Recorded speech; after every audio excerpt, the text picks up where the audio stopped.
ప్రభువు పేరట మీ అందరికీ శుభాభివందనములు. ఈరోజు దేవుని వాగ్దానము. జనులకు వెలుగుగా నిన్ను నియమించి ఉన్నాను. యెషయా గ్రంథము 42వ అధ్యాయము 7వ వచనము.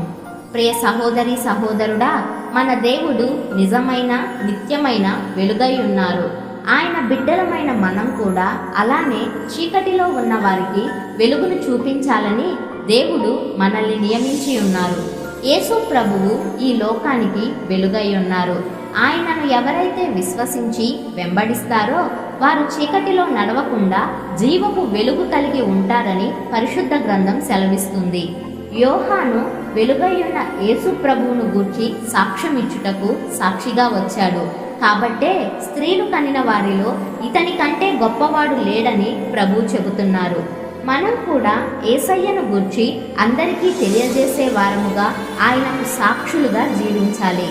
అనేక మందికి నిజమైన వెలుగును చూపించే విధంగా మన ప్రవర్తన ఉండాలి. అంటే మనం ఎప్పుడు మంచితనమును, సత్యమును, నీతిని విడిచిపెట్టకూడదు. మనం వెలుగు సంబంధులం కనుక చీకటితోనూ అవిశ్వాసులతోనూ జోడుగా ఉండడానికి వీల్లేదు.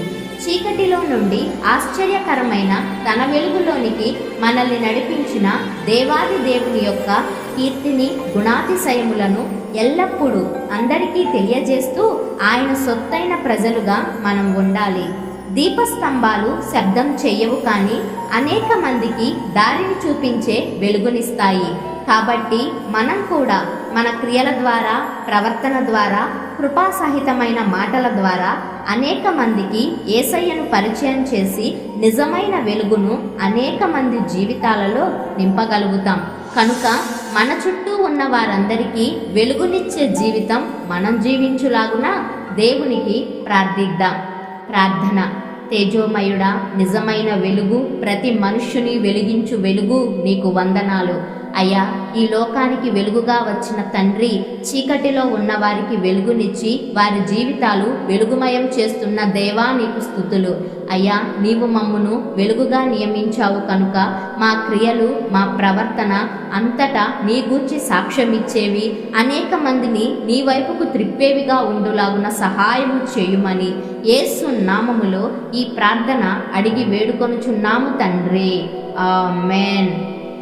మీకేమైనా ప్రార్థన అవసరతలు ఉన్నట్లయితే దయచేసి కామెంట్ చేయండి. తప్పక ప్రతి ప్రార్థన అవసరత గురించి అనుదినము ప్రార్థిస్తాము. ఈ రోజంతటిలో దేవుని యొక్క కృపాక్షేమములే మీ ముందు వెనుక మీకు తోడుగా ఉండి మిమ్మల్ని నడిపించును గాక.